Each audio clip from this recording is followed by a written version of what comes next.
Déterminé à rétablir les relations de confiance entre la RDC et le FMI, le gouvernement par le biais de la GECAMIN, la Banque centrale du Congo et quelques experts congolais de la Banque mondiale s'accordent finalement sur les documents juridiques concernant l'affaire Comidé. Cette société minière produit à elle seule les 20% de la production de la GECAMIN. Son dossier qui a valu à la RDC la suspension du PEC 2 était au centre d'intenses discussions qui ont pris 3 jours.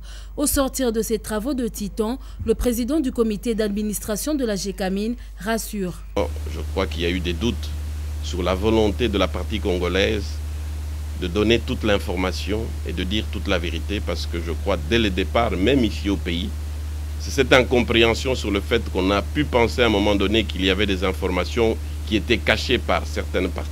Nous sommes arrivés à la conclusion, avec les amis du FMI, que la gouvernance de la GECAMIN avait été respectée.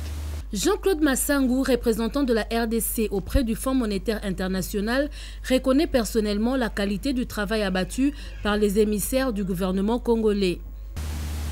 La suite, après avoir rédigé et soumis à l'examen du département juridique du Fonds monétaire international, ce département juridique ajoutera des commentaires à cet affidavit et ensuite il passera l'affidavit et ses commentaires au département Afrique pour un autre examen.